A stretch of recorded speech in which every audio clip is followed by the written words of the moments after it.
Hey guys, मैं दीप चैटर्जी। स्वागत कीजिए मुझे आपके इस प्यारे यूट्यूब चैनल चैटर्जीज एजुकेशन में। इस वीडियो में हम लोग बात करेंगे कैसे हम लोग 95% अबव ला सकते हैं हम लोग के मैथ्स के पेपर में। क्या है वो 5 पॉइंट होगा, जो 5 पॉइंट आपको कीवर्ड्स बताऊंगा, 5 पॉइंट्स बताऊंगा, 5 इंपॉर्टेंट टिप्स बोल लीजिए, ट्रिक्स बोल लीजिए, कुछ भी बोल लीजिए। 5 पॉइंट्स ऐसा होगा जो कि आपको अगर फॉलो करने आ गया तो आप कहर मचा दोगे मैथ्स में। तो वो क्या है वो 5 पॉइंट्स, वो हम लोग देख लेते हैं। जो पहला पॉइंट है, जो सबसे बड़ा है, जो सबसे बेसिक है, वो है बुक्स। आपको क्या करना है, आपको बहुत ही परफेक्ट बुक्स और बहुत ही गिना चुना बुक्स में ही फोकस करना है और उसी को आपको बनाना है। उसके अलावा आपको इधर उधर भटकना नहीं है। सेकंड पॉइंट जो हम लोग का है वो है हम लोग का फ्रीक्वेंसी, या फिर बोल सकते हैं repetition of this books. Second point वही है, हम लोग का फ्रीक्वेंसी है कि कितना बार इस बुक को बनाना है। तो भाई उतना बार बनाना है जब तक कि आप लोग का हैंड, आप लोग का मसल, आप लोग का सबकॉन्शियस माइंड उस क्वेश्चंस के लिए रटा ना जाए। मतलब तब तक आपको उस चीज को बनाना है, चाहे वो 20 बार हो, 10 बार हो। उससे क्या होगा, आपका हर एक क्वेश्चन इस तरह से हो जाएगा, सब कॉन्शियस माइंड में बैठ जाएगा, इस तरह से छप जाएगा कि आप लोग जब क्वेश्चन देखिएगा, देखते के साथ आपका ब्रेन में वो आंसर सॉल्व, क्वेश्चन का पूरा सॉल्यूशन आपके आगे आ जाएगा, सॉल्व हो जाएगा। आपका हाथ जो है ना वो सब कॉन्शियसली चलने लगेगा बिना कुछ दिमाग लगाए। तो कम से कम 20 टाइम्स मेरे हिसाब से। उसके बाद आप लोग डिसाइड कर सकते हैं कि कब तक आपका सबकॉन्शियस माइंड उसको रजिस्टर कर ले रहा है, कब आपको दिमाग लगाने की जरूरत नहीं पड़ रहा है। तीसरा जो पॉइंट है वो क्या है, वो है कंसिस्टेंसी। कंसिस्टेंसी मतलब डेली 2 घंटा कम से कम आपको प्रैक्टिस करना ही करना है मैथ्स का। ठीक है, 2 घंटा डेली, और एक दिन भी छूटना नहीं चाहिए। कुछ भी हो जाए, दुनिया इधर से इधर हो जाए, आपको 2 घंटा कम से कम मिनिमम बैठना ही बैठना है। समझते हैं इसी चीज को और डिटेल्स में, कंसिस्टेंसी कैसे किया जाएगा। मान लीजिए आप डेली पढ़ने बैठ रहे हैं 2 घंटा, तो आपको डेली 2 घंटा बैठना है और उस 2 घंटा में आपको कुछ भी चीज़ यूज़ नहीं करना है, जैसे कि मोबाइल गैजेट्स, गाना नहीं सुनना है, किसी से बात नहीं करना है, कुछ भी नहीं करना है, साथ में मोबाइल नहीं रखना है। और कोशिश कीजिए कि 2 आवर्स नहीं 3 आवर्स बैठने का कोशिश कीजिए, क्योंकि आपका एग्जाम भी 3 घंटा का होता है। ठीक है, तो अगर वो 3 आवर्स आप लगातार एक ही टेबल कुर्सी में मतलब बैठ पाइएगा, आपको बेड पे नहीं पढ़ना है, टेबल कुर्सी में पढ़ना है, और टेबल कुर्सी में आपको डेली 3 आवर्स तक बैठना है। चाहे आप पढ़ाई करें चाहे ना करें, 1 घंटा ही मैथ्स बनाए, 2 घंटा ही मैथ्स बनाएं, पर 3 आवर्स आपको बैठना है बिना कुछ किए, बिना कुछ इधर उधर आपको माइंड को डाइवर्ट किए। क्योंकि एग्जाम में भी आपको बिना कुछ माइंड डाइवर्ट किए ही इधर उधर आराम से 3 घंटा बैठना है विदाउट प्रेशर।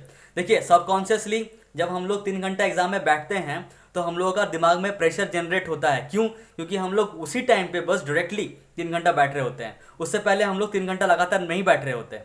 ये दिक्कत है। तो आपको क्या करना है, आपको उस सिचुएशन में, एग्जाम के हॉल में आपको ईज फील कराने के लिए आपको अपने ब्रेन को एक तरह से क्या करना है ना, ट्रेन करना है। कैसे ट्रेन कीजिएगा, तो एग्जाम लाइक सिचुएशन आपको डेली उस एग्जाम लाइक सिचुएशन से गुजरना है।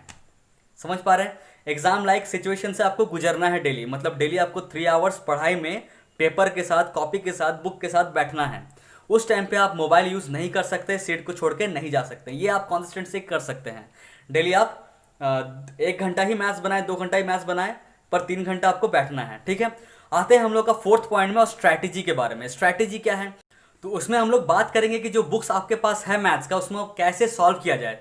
तो देखिए मैथ्स में जो एनसीईआरटी का बुक है उसको आप पहले 2 बार ही सॉल्व कीजिए, और उसमें हर एक एग्जाम्पल, हर एक एक्सरसाइज, हर एक थ्योरम, हर एक चीज़ आपको मतलब बनाना है। ठीक है, जैसे ही 2 बार सॉल्व हो जाता है, कम से कम उसके बाद 1 बार एनसीईआरटी एग्जाम्पलर आपको सॉल्व कर लेना है। एग्जाम्पलर सॉल्व करने के बाद आपको जब प्रीवियस ईयर्स अटेम्प्ट करना है, तो प्रीवियस ईयर्स आपको घड़ी देख के, टाइम देख के 2.5 आवर्स में कंप्लीट करने का कोशिश करना है। और ये कोशिश एग्जाम के मतलब बोर्ड के पहले तक आपको जारी रखना है। मतलब हमेशा जब भी आप सैम्पल पेपर या प्रीवियस ईयर सॉल्व कीजिएगा, तो आपको हमेशा 2.5 आवर्स में ही पेपर को कंप्लीट करने की कोशिश करना है। मतलब आपको मान लेना है कि पेपर 2.5 आवर्स का ही होने वाला है, 3 आवर्स का नहीं है पेपर। हमेशा ये चीज़ करना है। जब बोर्ड होगा, एक्चुअल बोर्ड जब होगा, तो 3 आवर्स का पेपर आपको ज़्यादा लगना चाहिए कि अरे हाफ एन आवर्स, मतलब 2.5 आवर्स में आपको पेपर कंप्लीट करके रिवाइज भी कर लेना है।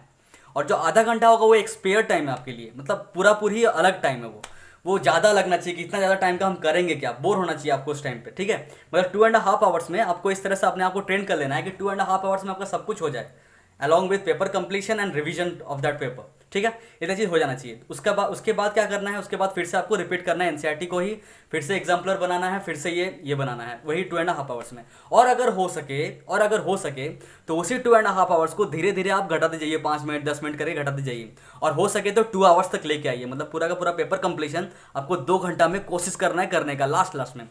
और जो फिफ्थ स्टेप है हम लोग का वो है मोटिवेशन। अपने आप को मोटिवेटेड रखना है। कभी ये नहीं होना चाहिए आपको कि आप थक हार के बैठ गए कि रहने दो यार, नहीं करना इतना कुछ, नहीं लाना 90%, कब कम भी आएगा तो चल जाएगा, वो नहीं होना चाहिए। आपको हमेशा मोटिवेटेड रहना चाहिए। वो कैसे लाएंगे, हमेशा मोटिवेटेड कैसे रहेंगे? तो आप तीन चीज़ कर सकते हैं मोटिवेशन के लिए। पहला जो है वो है एक्सटर्नल मोटिवेशन। क्या होता है मैं आगे डिस्कस कर रहा हूँ। एक्सटर्नल मोटिवेशन ले सकते हैं। दूसरा दूसरा कुछ स्पिरिचुअल प्रैक्टिसेस कर सकते हैं, वो भी क्या होता है मैं बताऊंगा। और जो थर्ड है वो मेरा कॉइन किया हुआ टर्म है, उसको हम लोग कहते हैं वर्क इंड्यूस्ड मोटिवेशन। क्या कहते हैं? Work induced motivation. जो पहला है हम लोग का वो क्या है? External motivation. उसके लिए आप लोग क्या कर सकते हैं? कुछ वीडियोस देख सकते हैं, कुछ आर्टिकल पढ़ सकते हैं, या फिर कुछ अच्छा पैम्पलेट बना के, या फिर मतलब खुद से ड्राइंग करके कि आई वॉन्ट 95% आपका टेबल में लिख के आप चिपका दीजिए, जो आपको एक्सटर्नल मोटिवेशन देते रहेगा। तो वो है एक्सटर्नल मोटिवेशन। ठीक है। दूसरा चीज़ है कि कुछ स्पिरिचुअल प्रैक्टिसेस, जैसे कि सुनने में थोड़ा अजीब लगेगा पर मेडिटेशन हेल्प्स। अगर आप एटलीस्ट 20 मिनट सुबह शाम करते हैं, अगर मैं और घटाऊं तो 10 मिनट्स में कह सकता हूं, अगर 10 मिनट सुबह और 10 मिनट्स आप सोने से पहले डेली मेडिटेशन कर पाएं तो आप अपने ब्रेन को क्या कीजिएगा? शार्प कर पाइएगा। ठीक है। तो वो एक आप कर सकते हैं स्पिरिचुअल प्रैक्टिस से। पर हाँ, एक दो दिन करने से नहीं होगा, आपको रेगुलर प्रैक्टिस करना होगा, अभी से स्टार्ट करना होगा, और ये बोर्ड तक आपका लगातार चलना चाहिए, तभी आपको उसका इफेक्ट दिखेगा। ठीक है। जो थर्ड है वो है क्या? Work induced motivation. वो क्या होता है? जब आप 3 घंटा 4 घंटा 6 घंटा 5 घंटा या फिर 2 घंटा रेगुलरली, जब रेगुलरली आप पढ़ाई कर रहे हैं जेन्युइनली, जब आपको अंदर से उस काम के वजह से, जो आप काम ऑलरेडी कर रहे हैं उस काम की वजह से सेल्फ इंड्यूस्ड होगा। इंड्यूस्ड मतलब खुद से पैदा होना। खुद से जब पैदा होगा मोटिवेशन, अंदर से आपका आएगा, बाहर से आपको जरूरत नहीं पड़ेगा, वीडियो देखने का जरूरत नहीं पड़ेगा, 95% का वो पैम्पलेट चिपकाने का भी जरूरत नहीं पड़ेगा, हो सकता है मेडिटेशन करने का भी जरूरत ना पड़े, अगर आपका सेल्फ मतलब वर्क इंड्यूस्ड मोटिवेशन आ रहा हो तो सबसे बेस्ट यही है मेरे हिसाब से कि वर्क इंड्यूस्ड मोटिवेशन, काम से आने वाला मोटिवेशन, काम कर करके आने वाला मोटिवेशन, वो बेस्ट होता है मोटिवेशन का फॉर्म।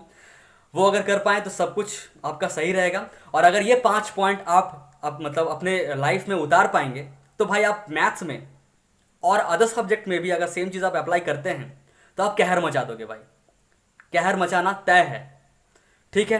तो चलिए, एक्सपेक्ट करता हूं मैं कि आप लोग इस बात को फॉलो कीजिएगा आज से, अभी से, और शुरू कर दीजिएगा कहर मचाने के लिए। तैयार हो गए आप लोग? चलिए बाय।